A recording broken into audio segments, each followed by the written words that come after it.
Masya Allah. Bismillahirrahmanirrahim. Masya Allah.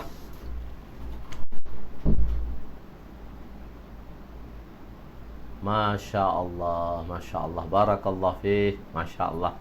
Sudah 10 hari kita tidak bersama. Insya Allah pada malam ni kita akan memulakan kembali pengajian kita insya Allah pada dua-dua tempat, di FB dan juga di YouTube.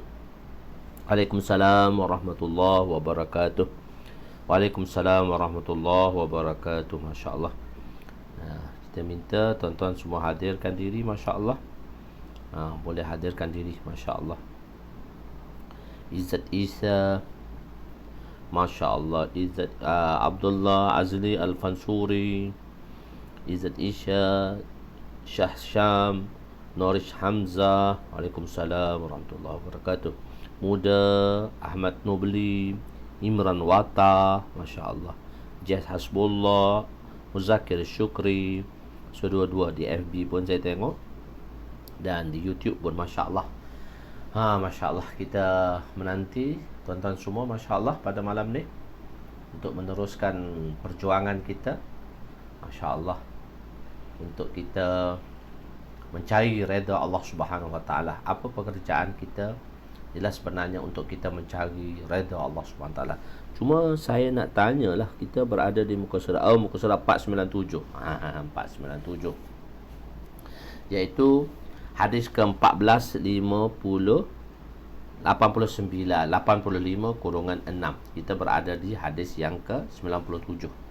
Mungkin 2-3 kali lagi insya-Allah kita akan habiskan pengajian kita. Mungkin Senin, Rabu, Khamis insya-Allah. Sebelum daurah ni kita habiskan jilid ketiga kita insya-Allah. Dan minggu ni kita ada daurah ya, iaitu pada Jumaat, Sabtu, Ahad pada kitab mengenai ibadat haji, kitab manasik. Allahu Akbar. Masya Allah. Tuan-tuan boleh sharekan di FB, boleh tekankan share. Tuan-tuan boleh tekankan share. Imran Wata, Amran, Syahril, Sari, Masya Allah, boleh tekankan share. Boleh. Dan pada YouTube boleh subscribe lah pada mereka yang belum subscribe lagi. Bismillahirrahmanirrahim. Assalamualaikum warahmatullahi wabarakatuh. Subhanaka la ilma lana illa ma 'allamtana innaka antal alimul hakim. Wala hawla wala quwwata illa billahil aliyyil azim. Rabbi yassir wa la tu'assir wa tammim bil khair ya fattah wa bika nasta'in. Nahmaduhu wa nusalli wa nusallim ala rasulihil karim wa ala alihi wa ashabihil fatihina bihadihim ilal haqiqatil majaza. Amma ba'du. A'udzu billahi minasyaitonir rajim. Bismillahirrahmanirrahim.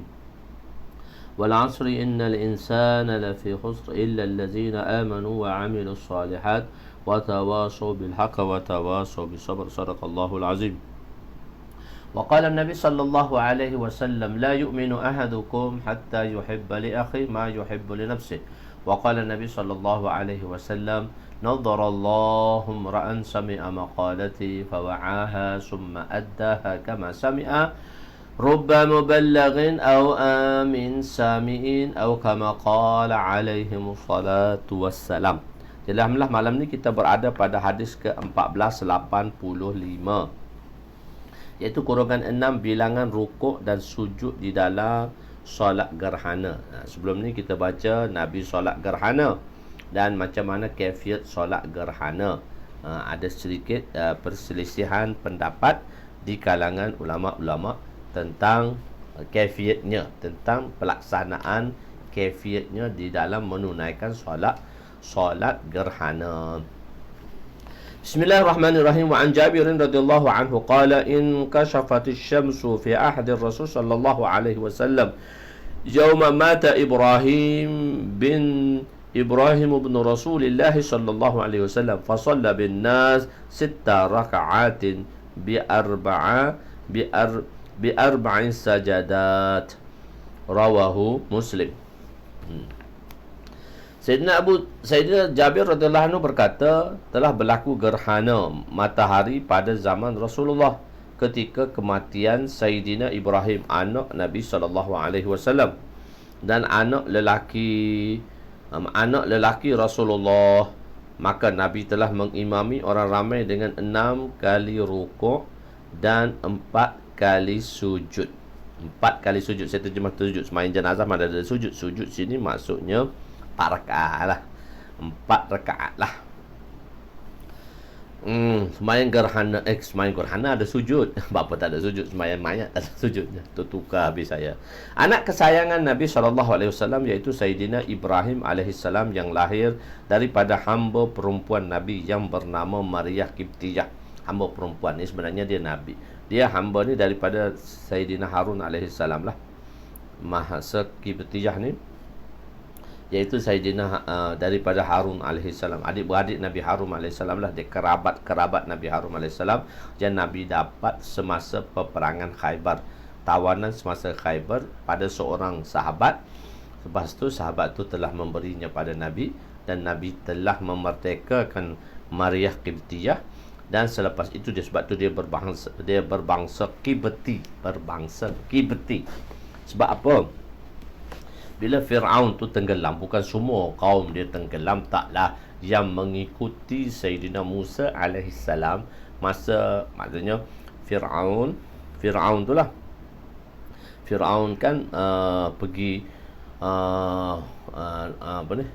mengejar tentera baginda Musa alaihissalam, dan yang masuk tu yang pergi bersama Fir'aun tu mati, yang sebahagian yang tinggal tu.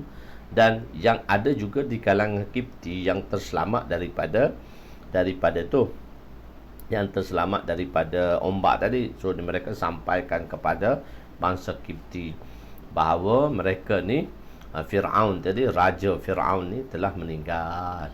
Dan mereka ambil mayat ni, mereka simpan mayat ni di satu tempat, dan mereka nak sembunyikan.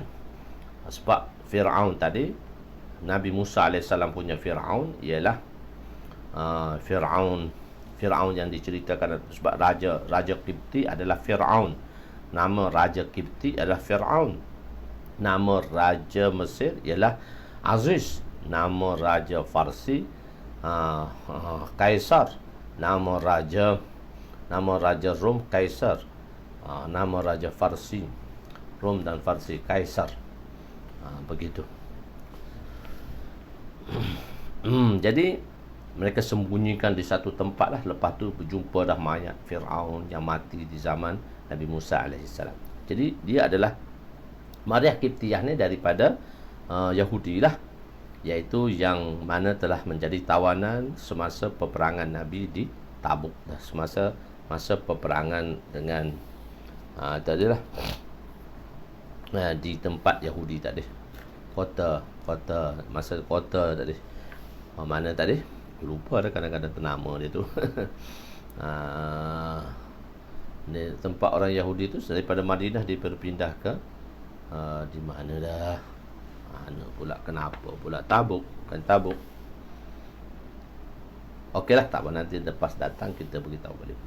Jadi lahir pada 8 Hijrah, wafat pada tahun ke-10 Hijrah. Di Khaybar. Khaybar, nak sebut Khaybar pun susah.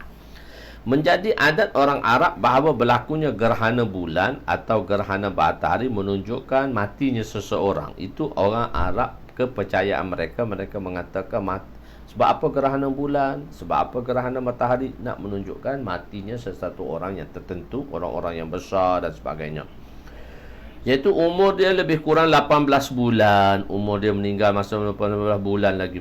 Sebab itulah, untuk menolak sangkaan orang-orang Arab jahiliyah, Nabi mengatakan ianya adalah tanda kebesaran Allah dan seterusnya, seperti mana telah dalam hadis sebelumnya. Dia nak menunjukkan ini adalah satu kebesaran daripada kebesaran Allah, satu kebesaran daripada kebesaran Allah Subhanahu wa taala. Jadi sebab itu di situ.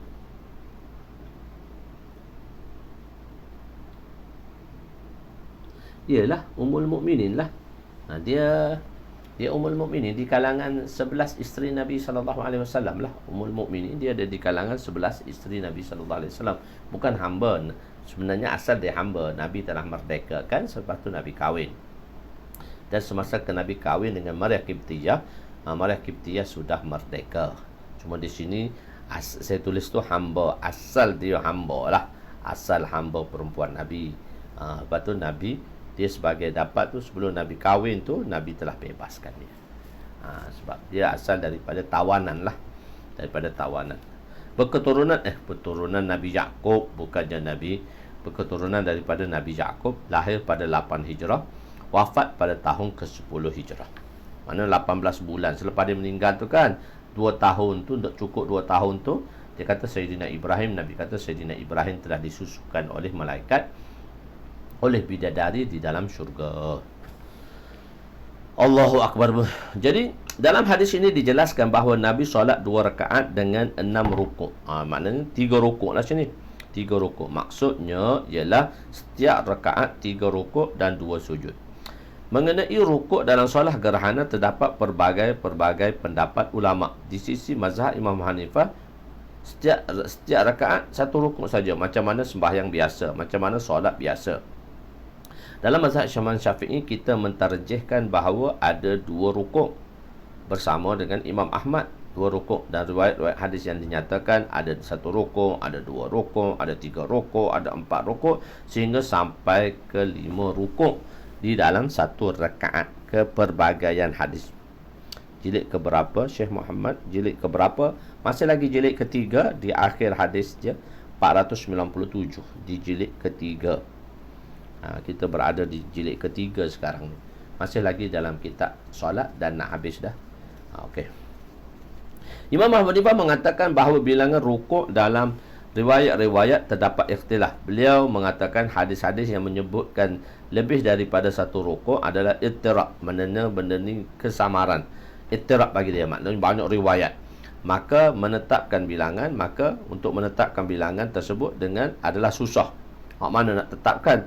Imam Syafi'i dan kebanyakan ahli ilmu mensabitkan 2 rukuk dalam 1 rakaat untuk solat gerhana. Harus melakukannya 3, boleh buat 3, boleh buat 4, boleh buat 5. Tapi kebiasaannya kita memilih 2 rukuk saja daripada umum. Kesesuaian masa gerhana lah. Kadang-kadang masa gerhana tu cepat. Kalau kadang-kadang masa gerhana tu panjang, so boleh rukuk panjang. So diharuskan untuk buat 3 atau 4, bukannya tak boleh. Okey, hadis ke-1486-7, bilangan rukuk dalam solat gerhana. Masih lagi dalam ikhtilaf mengenai rukuk. Wa an Ibn Abbas radhiyallahu anhuma qala Rasul sallallahu alaihi wasallam, hina kushifatish syamsu 8 raka'atin fi arba'in sajadat. Sayyidina Ibn Abbas radhiyallahu anhuma berkata, Rasulullah sallallahu alaihi wasallam telah solat ketika berlakunya gerhana matahari dengan 8 kali rukuk, yakni 1 rakaat 4 rukuk dan 4 kali sujud. 2 kali sujud, 1 rakaat 4 kali lah. Dalam hadis ini menyatakan bahawa Nabi solat gerhana 2 rakaat dengan 8 rukuk. Perkara ini adalah harus. Harus.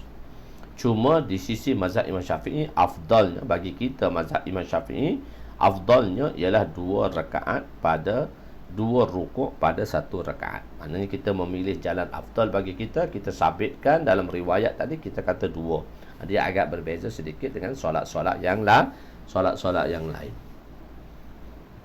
Okey.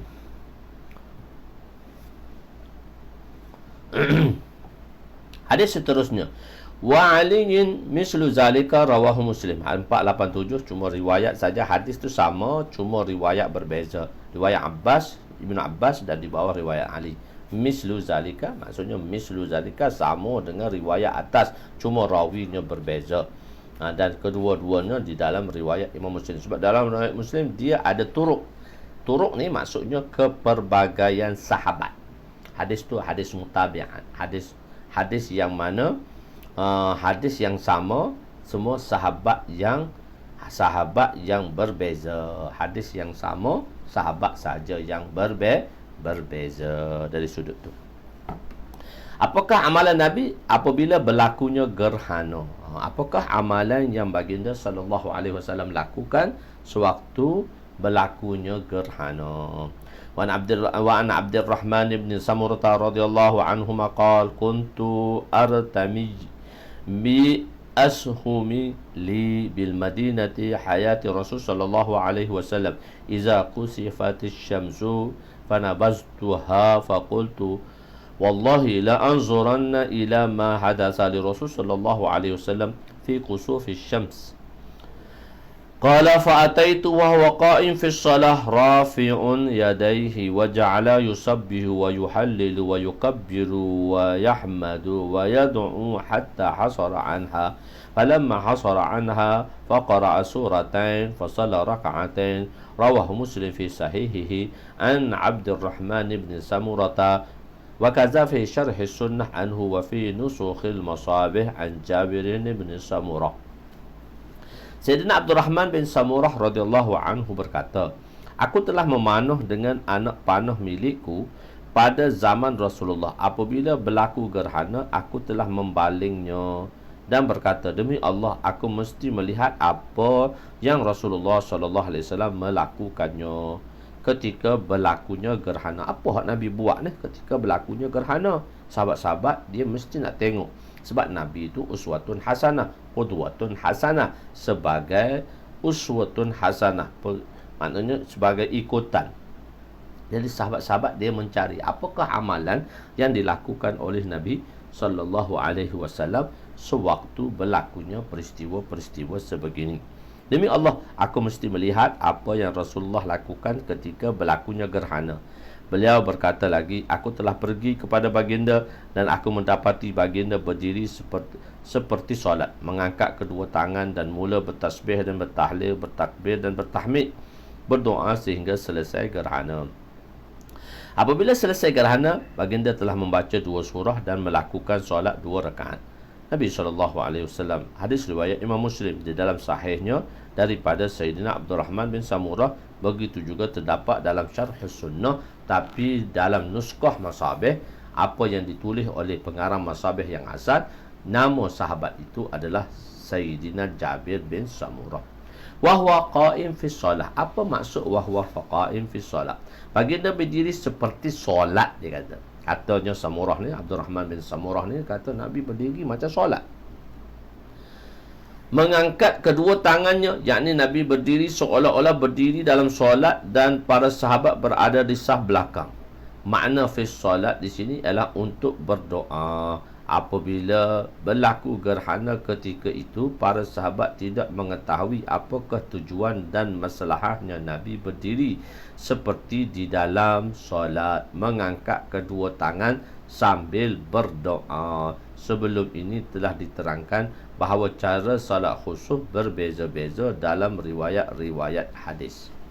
Keperbagaian lah. So kita memilih jalan tadi, iaitu jalan yang mana setiap rakaat 2 rukuk dan 2 rukuk dan tetap dengan 2 sujud, dan selepas itu berdoa, dan selepas itu membaca khutbah. Begitu. Dalam penerangan yang lain dinyatakan, begitu juga Nabi memerintahkan supaya memerdekakan hamba ketika berlaku gerhana matahari gerhana. Wan Asma binti Abi Bakr radhiyallahu anhuma qalat laqad amara an-nabiy sallallahu alaihi wasallam bil ataqati fi khusufil syams.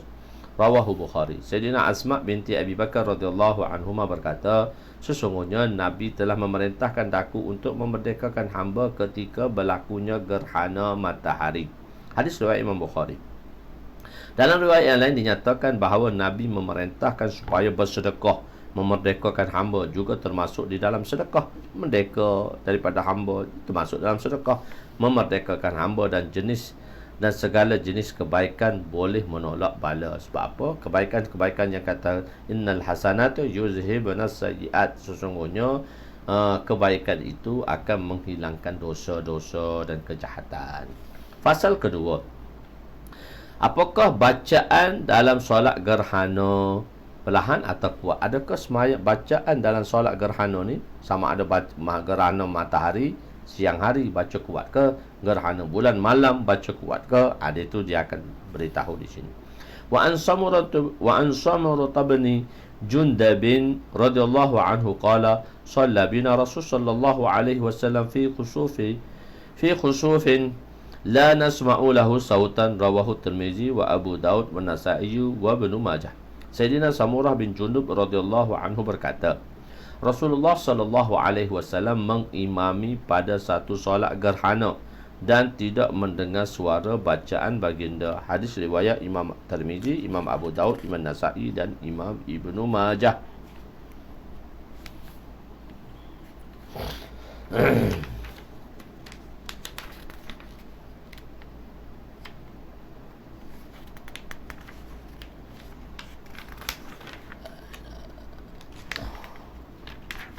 Penerangan.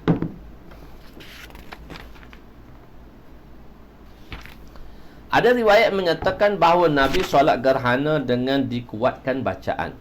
Seolah-olah di sini berlakunya percanggahan. Di sini kata perlahan, ada kata kuat. Jadi ada nampak ikhtilaf lah, percanggahan. So kita ada cari jalan dia. Sama ada kita tatbik. Bolehkah kita sinambungkan hadis ini atau tidak? Kalau tidak, kita kena pakai rajih dan marjuh. Kalau jalan rajih dan marjuh pun sama kuat, kita kena pakai nasih mansukh. Okey. Allahu Akbar. Maka perlu ditarjihkan pada bahawa asal pada solat siang dibaca perlahan. Sebenarnya kalau sembahyang siang kita baca perlahan. Dan di sisi mazhab Syafi'i dan Hanafi, jika gerhana bulan dibaca kuat dan jika gerhana matahari dibaca perlahan. Bagi kita lah begitu. Bilakah zahir musibah yang besar daripada Allah? Bila zahirnya musibah yang besar daripada Allah, maka pada waktu itu hendaklah kita bersujud. Wa an Ikramata radhiyallahu anhu qala qila li ibni Abbas radhiyallahu anhuma matat fulanah ba'du azwajin Nabi sallallahu alaihi wasallam فخر ساجدا فقيل له تسجد في هذه الساعة قال رسول صلى الله عليه وسلم إذا رأيتم آية فاسجدوا وأي آية أعظم من ذهاب أزواج النبي صلى الله عليه وسلم رواه Abu Daud wa Tirmizi. Sayyidina Ikramah radhiyallahu anhu berkata, dikatakan kepada Sayyidina Ibnu Abbas, fulanah, iaitu salah seorang daripada isteri Nabi telah meninggal dunia. Maka beliau telah tersungkur sujud. Maknanya pada dengar dia terus sujud. Lalu ditanya, Tuan bersujud pada waktu ini, pada waktu seperti ini? Mana boleh sujud waktu tak boleh sujud ni? Lalu beliau berkata, sesungguhnya Rasulullah SAW bersabda, apabila kamu melihat salah satu tanda-tanda daripada tanda kebesaran Allah, hendaklah kamu bersujud. Dan apakah tanda yang lebih besar daripada wafatnya isteri-isteri Nabi? Salah seorang daripada isteri Nabi wafat, itu tanda besar, tanda musibah besar. Ditanya kepada Sayyidina Abdullah bin Abbas bahawa mengapa beliau bersujud tanpa sebab, sedangkan tidak dibenarkan sujud pada sesuatu tanpa sebab. Maka beliau menjawab berdalilkan dengan sabdaan Nabi, bala dan musibah yang datang sebenarnya merupakan ancaman atau peringatan daripada Allah. Jadi untuk menghilangkan bala tersebut tadi, maka hendaklah kita bersujud. Kewafatan isteri-isteri Nabi merupakan musibah yang amat besar kerana mereka adalah ibu-ibu kita dan seluruh umat Islam, dan seluruh umat Islam yang kita panggil dia Ummahatul Mukminin. Sebab itulah beliau sujud. Ulama mengatakan bahawa dengan kehidupan mereka, yakni isteri-isteri Nabi, merupakan sebab turunnya kebaikan. Masih ada, walaupun Nabi dah wafat, tapi Nabi, isteri-isteri Nabi ada lagi. Dengan keberkatan, dengan adanya mereka-mereka ini, masih lagi kita mendapat keberkatan dan rahmat di sisi Allah Subhanahu Wa Taala, dan terhindarnya musibah. Kerana di samping mendapat kemuliaan bersohbah dengan Nabi SAW, maka mereka juga mendapat kemuliaan sebagai pendamping, yakni isteri Nabi SAW. Dua, satu sebagai sahabiah, iaitu bersohbah dengan Nabi sebagaimana sahabiah-sahabiah yang lain. Dan satu lagi istimewa ni, azwajuhal mutahharat atau ummahatul mukminin ni.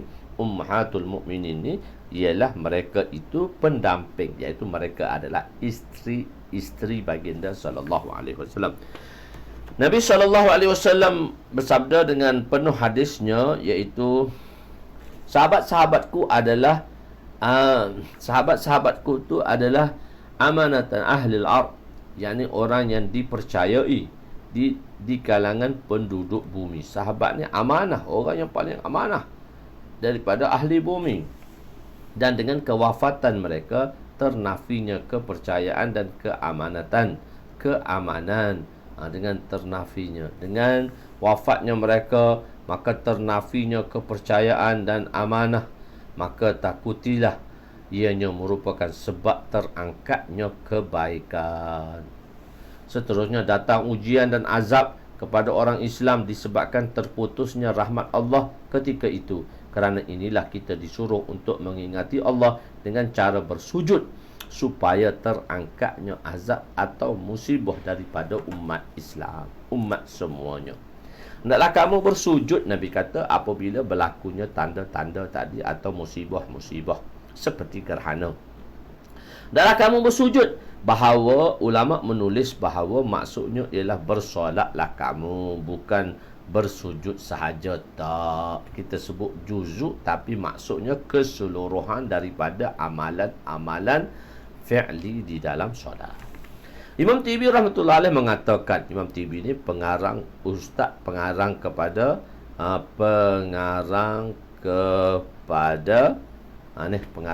Mishkatul Masabih, guru dia. Hendaklah kamu bersujud. Imam Tibi menyatakan bahawa qaul Nabi, perkataan Nabi, ayah adalah mutlak, umum. Jika dirujukkan kepada gerhana sama ada bulan dan matahari, maka sujud di sini memberi makna solat, maknanya solat gerhana. Sujud di sini solat gerhana. Jika tanda-tanda yang lain seperti taufan, ribut, gempa bumi, tsunami dan sebagainya, maka sujud di sini hendaklah adalah sekadar sujud, bukannya solat untuk menolak bala. Walaupun pada saat itu boleh juga kita bersolat kerana mafhum daripada sebuah hadis bahawa apabila menimpa Nabi sesuatu perkara yang besar, yakni membimbangkan atau menyedihkan, maka baginda akan bersolat. Dinukilkan daripada Ibnu Hammam rahmatullah alaih bahawa apabila berlakunya ribut yang kuat atau taufan berlalu dengan dahsyat atau kegelapan, maka sebaik-baiknya hendaklah bersolat. Diberitakan bahawa apabila berlakunya gempa bumi di Basrah pada ketika itu Sayyidina Ibn Abbas terus mengerjakan solat. Maksudnya boleh dia mengerjakan solat pada masa itu, tak semestinya sujud saja. Tapi kalau gerhana tu dia menunjukkan kepada solat gerhana, sama ada matahari maupun gerhana bulan. Fasal ketiga, bilangan rukuk dan sujud serta bilangan ayat yang dibaca. Satu tu rukuk dan sujud berapa kali. Sekarang berapa ayat pula dibaca dalam setiap qiyam tadi. Kalau dua rukuk, maksudnya 2 kali qiyam. Dalam qiyam pertama dan qiyam kedua untuk rakaat pertama, berapa lama bacaan. Mana rakaat pertama sujud, rakaat pertama Fatihah dan baca ayat lazim, lepas tu rukuk, naik pula qiyam, baca Fatihah dan selepas tu baca ayat lazim. So dalam 2 rakaat tadi, dalam 2 rakaat tadi, pada satu rakaat berapakah bacaan ayat-ayat Al-Quran yang dibaca oleh Nabi SAW sewaktu berdiri di dalam mengerjakan solat gerhana. Ini perbahasan. An Ubay bin Ka'b radhiyallahu anhu qala inkashaf asy-syamsu ala ahdi Rasulillah sallallahu alaihi wasallam fa shalla bihim faqara'a bi surati min at-tuwali raka'a 5 raka'at wa sajada sajdatan summa qama as-saniyah faqara'a bi surati min tuwali summa raka'a 5 raka'at fasajada sajdatan summa jalasa kama huwa mustaqbil al-qiblati yad'u hatta in jala qusufuha. Rawahu Abu Daud. Sayyidina Ubay bin Ka'ab radhiyallahu anhu berkata, telah berlaku gerhana matahari pada zaman Rasulullah, lalu baginda telah mengimami solat mereka. Dan baginda telah membaca surah daripada surah-surah tuwalu mufassal, surah-surah yang panjang. Baginda telah rukuk sebanyak 5 kali dan sujud sebanyak 2 kali. Ini riwayat 5 kali rukuk. Maksudnya 5 kali qiyam. Baginda bangun untuk rakaat kedua dan membaca surah Tiwal juga, surah yang panjang. Kemudian rukuk sebanyak 5 kali dan sujud sebanyak 2 kali. Kemudian duduk seperti dalam keadaan sembahyang menghadap ke arah kiblat sehingga selesai gerhana. Tak habis lagi, dah panjang dah baca pun tak habis lagi. Kadang-kadang gerhana tu panjang yang kena kalau dekat dengan kita. Terdapat berbagai-bagai riwayat tentang kefiyat cara nak melaksanakan solat gerhana. Mazhab kita Imam Syafi'i rahmatullahi alaih mengatakan afdal kita 2 rakaat lah, 2 rukuk lah untuk 1 rakaat, sama dengan 2 sujud dalam 1 rakaat. Cara yang berbagai-bagai.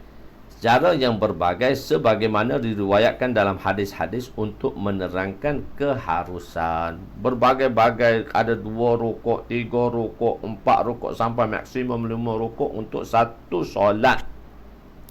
Ini sebenarnya menunjukkan benda tu harus. Siapa ada tengok masa panjang, dia nak 3 kali rukuk. Bismillah ala ra'si wal ain. Benda tu, perkara tu boleh dibuat. Sebab untuk melaksanakan sedemikian, boleh dibuat. Okey, jalan saja. Begitu.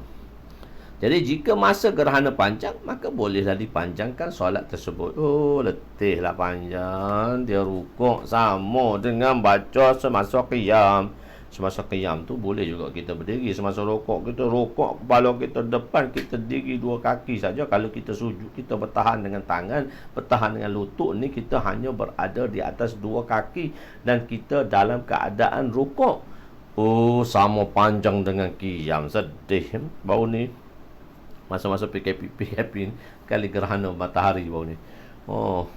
Menantu Ustaz Amin, Ustaz Muhaimin jadi imam. Orang muda.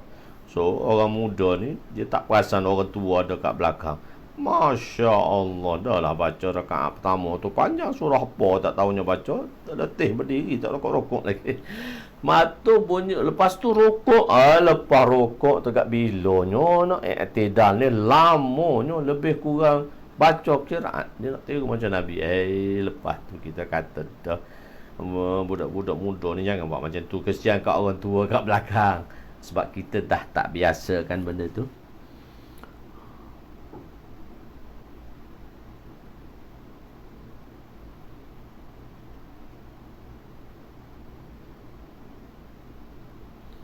Begitu sleep this dah rokok tu, sebab dia tak boleh nak sujud. Okeylah.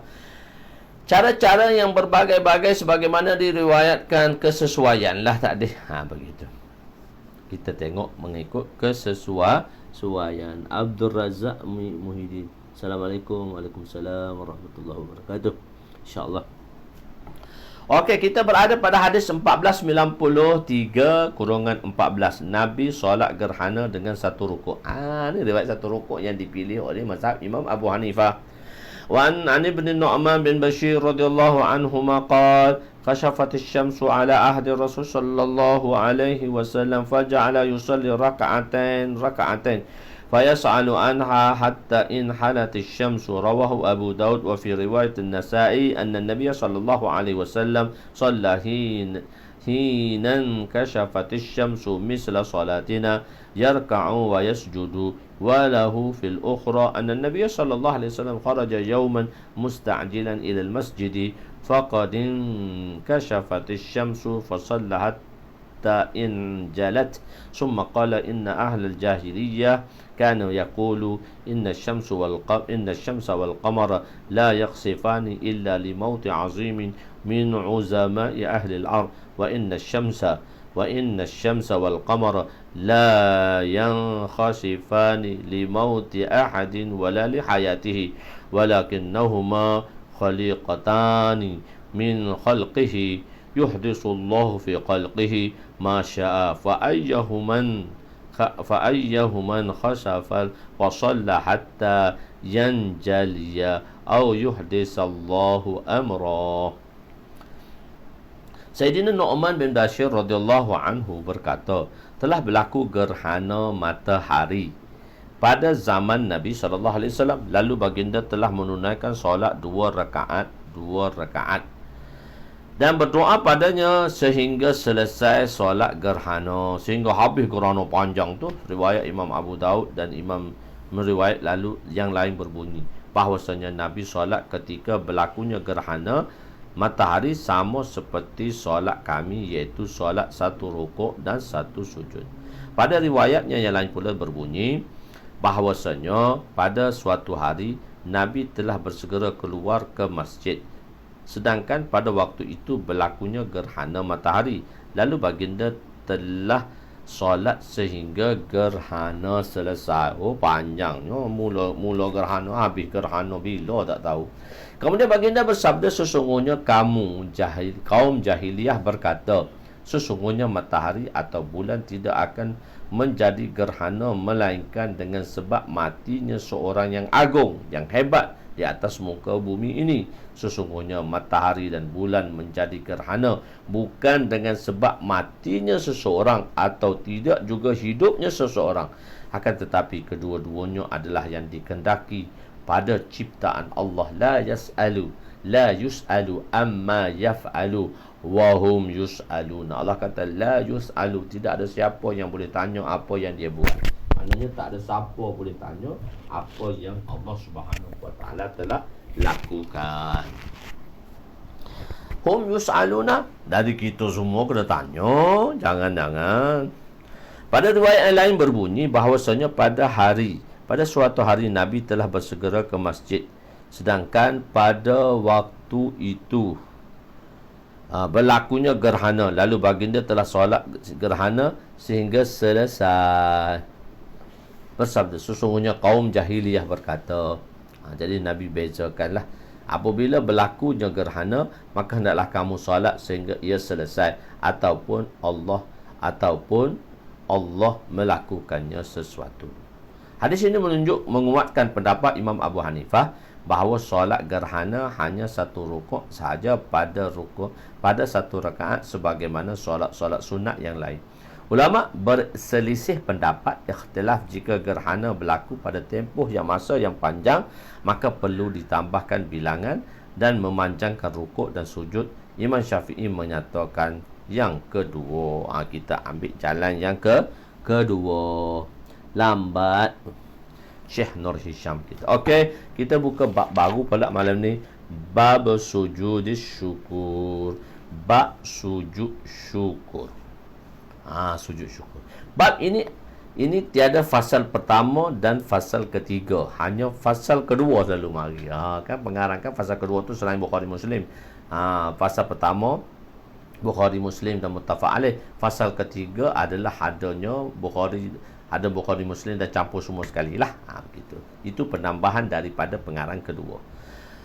Allahu Akbar. Fuqaha berselisih, berikhtilaf adakah hanya sujud sahaja disunatkan di luar solat atau perkara yang lain lagi dalam rukun-rukun solat. Maknanya solat ni, di luar solat ni boleh sujud saja ke, ataupun rukuk pun boleh dikirakan di luar solat. Ni istimewa sebab solat sujud ni dia istimewa. Dia dalam sembahyang boleh, di luar sembahyang pun boleh. Tetapi rukuk dia hanya dalam sembahyang, tak boleh di luar sembahyang. Jadi di sini sedikit terdapat perbezaan pendapat. Mereka berikhtilaf kerana masing-masing melihat dari sudut yang berbeza. Sebab dalil yang hadis yang diambil dan berbeza. Sebab kita kata laulal i'tibarat la batalatil hikmah. Jika tidak ada iktibar, sudut pandangan yang berbeza, item yang berbeza, maka terhentilah hikmah. So daripada sudut mana? Sebab bila dia tengok daripada sudut tu dan di bawah hadis, itu menguatkan bagi pendapat yang mana imam-imam tersebut.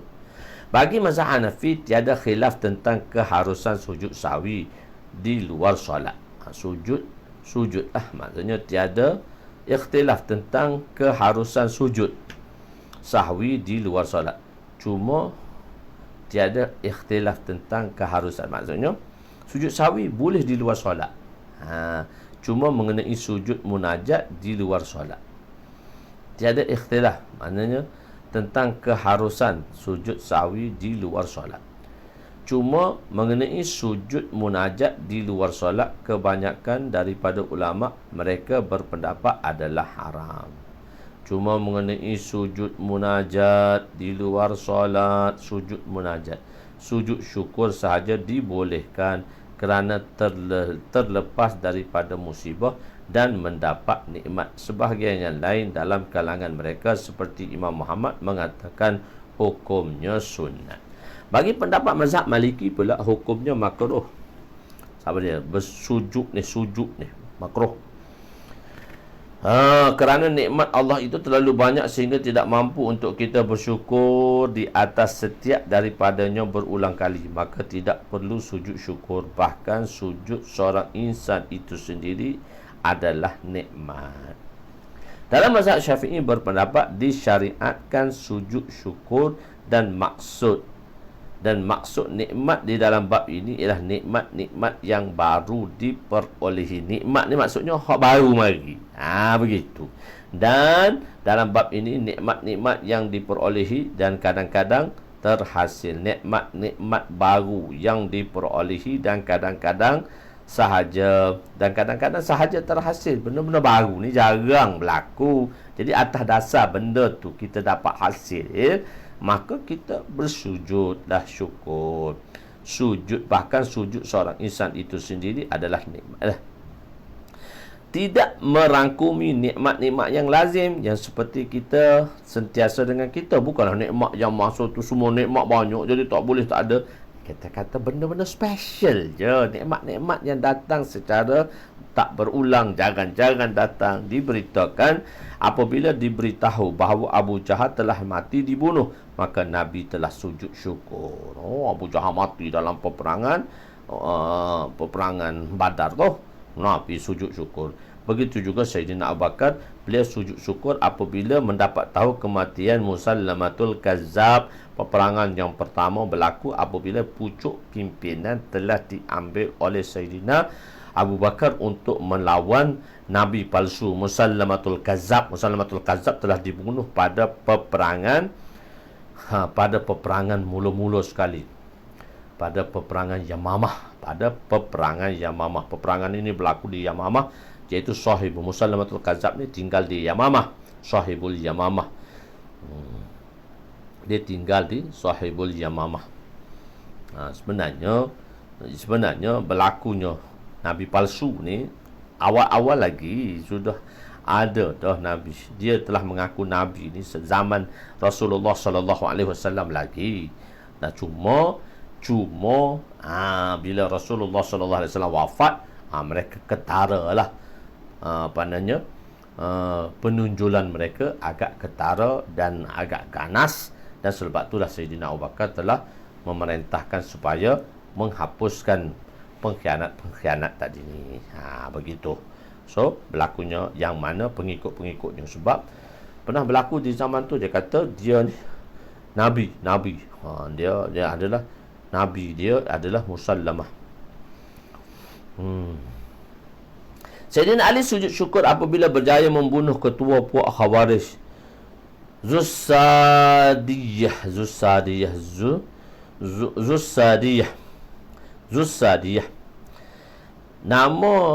Namanya Nafi' menurut Imam Abu Daud, dan beliau menyatakan inilah pendapat yang paling sahih.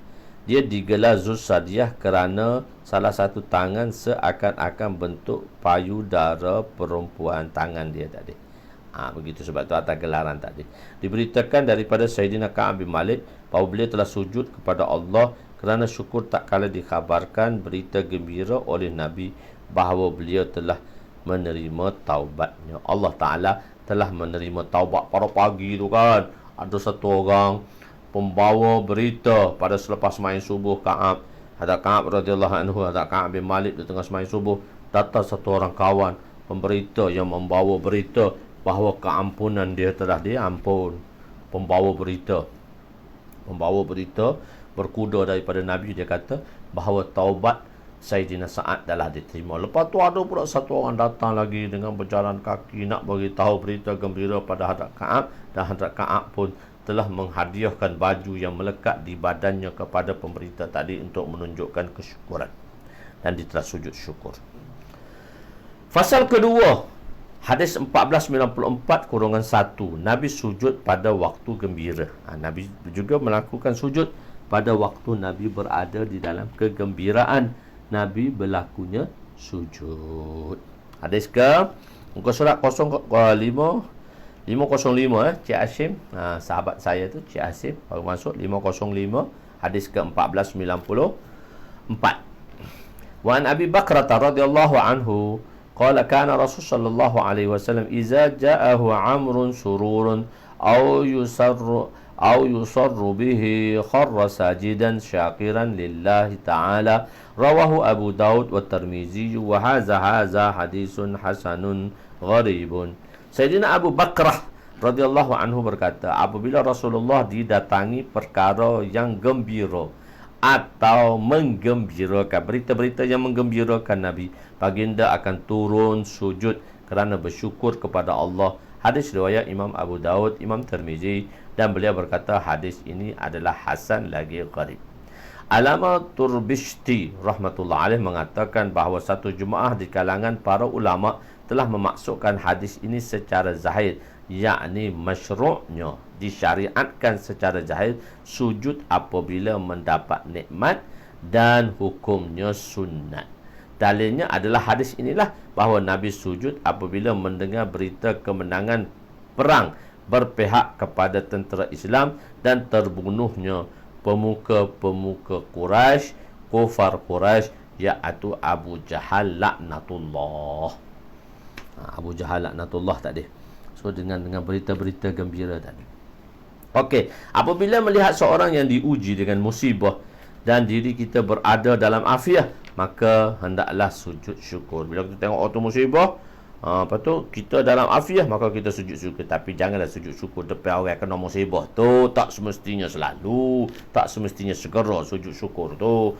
Kena jaga juga hati orang. Begitu. Wa Nabi Ja'far radhiyallahu anhu anna Nabiy sallallahu alaihi wasallam ra'a rajulan minan nughashina wa qarra sajidan, rawahu Daruqutni mursalan wa fi syarh sunnah lafzul masabih. Sayyidina Ja'far radhiyallahu anhu meriwayatkan bahawa Rasulullah sallallahu alaihi wasallam melihat seorang lelaki kurang upaya, lalu baginda turun sujud. Daruqutni secara mursal dan syarh sunnah dengan lafaz masabih. Allama Muzir rahmatullah alaih berkata, sunat apabila melihat seorang yang diuji dengan musibah dan bala untuk bersujud kepada Allah kerana diberi keafiatan daripadanya, tak kena macam orang tadi. Maka hendaklah dia menyembunyikan sujud. Sujud tadi kena sembunyi, marah ke orang pula. Oh, dia tu tak apa hati, dia tengok kita musibah, dia sujud. Bersyukur, tak boleh. Supaya orang itu tak terasa hati. Apabila melihat seorang yang fasik, maka bolehlah menzahirkan sujud tanpa menghinanya. Kita boleh zahir sujud terus, tapi jangan kita menghina, sebab kita tak dibenarkan menghina, supaya dia sedar dan bertaubat. Dia fahamlah tu kita sujud tu supaya orang tu faham, tapi kita jangan keluarkan kata-kata penghinaan dan pendustaan. Tak boleh. Kita kena jaga mulut kita ni, kita kena jaga. Jangan kita menuduh seseorang, kita pun tak tahu asal usul kita pun macam mana pun kita tak tahu. Kita sabit hari-hari, kita salahkan orang, tak boleh. Sebenarnya kita tak masuk mana-mana pihak, tapi tak boleh. Sebagai seorang Islam, kita tak boleh. Tuan-tuan, jagalah lidah kita, supaya dengan lidah ni lah Nabi kata akan tergelincirnya manusia. Lidah ni akan tergelincirnya manusia. Dengan sebab lidah ni dalam jilid pertama telah katakan, Nabi beritahu Abu Zar, Nabi telah keluarkan lidah ni dan Nabi telah pegang. Dia kata, Abu Zar, jagalah lidah kamu. Jagalah lidah kamu tadi. Bahaya. Allahu Akbar. Tanpa kita menghina, supaya dia sedar. Diriwayatkan daripada Imam Shibli rahmatullah alaih telah melihat seorang di kalangan anak-anak dunia, maka dia telah berkata, segala puji bagi Allah yang memeliharaku daripada apa yang engkau mengujinya. Syafaat Nabi untuk umat baginda. Oh, syafaat Nabi. Nabi ni sayang sungguh ke umat. Nabi ni cinta sungguh ke umat. Maka Nabi tidak akan meninggalkan umatnya tanpa memberi syafaat. Wa an Sa'd bin Abi Waqqas radhiyallahu anhu qala kharajna ma'a Rasulillah sallallahu alaihi wasallam min Makkah nuridul Madinata falamma kunna qariba min ghazwara نزل ثم رفع يديه فدعا الله ساعة ثم خر ساجدا فمكث طويلا ثم قام ورفع يديه ساعة ثم خر ساجدا فمكث طويلا ثم قام فرفع يديه ساعة ثم خر ساجدا ثم إني سألت ربي وشفعت لأمتي فأعطاني ثلث أمتي فخررت ساجدا لربي شكرا ثم رفعت رأسي فسألت ربي لأمتي فأعطاني ثلث أمتي فخررت ساجدا لربي شكرا ثم رفعت رأسي فسألت ربي لأمتي فأعطاني ثلث الأخرى فخر ساجدا لربي شكرا ورواه أحمد وأبو داود. Sayyidina Sa'ad bin Abi Waqqas radhiyallahu anhu berkata, kami telah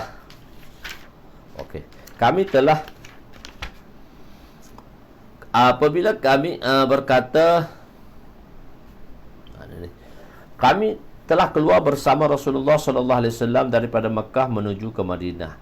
Apabila kami sampai berhampir dengan Azwaza, baginda telah turun dan mengangkat kedua tangannya dan berdoa kepada Allah ketika turun dan sujud. Ketika turun dan sujud, baginda telah tetap sujud dengan keadaan yang panjang. Kemudian baginda bangun dan mengangkat kedua tangannya lagi. Kemudian turun sujud lagi dan tetap berada lama padanya. Kemudian baginda bangun dan mengangkat kedua tangannya ketika itu dan kemudian turun sujud lagi. Baginda bersabda, sesungguhnya aku memohon kepada Tuhanku untuk aku memberi syafaat kepada umatku.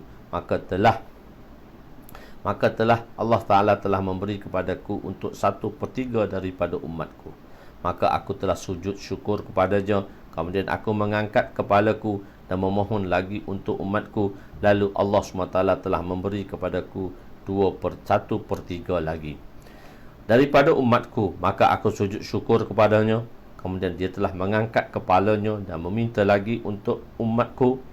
Aku mengangkat kepala untuk umatku. Lalu dia telah memberi untukku 1/3 yang lain. Lalu aku sujud syukur kepadanya. Syukur kepadanya. 3 kali Nabi berdoa untuk syafaat umat baginda.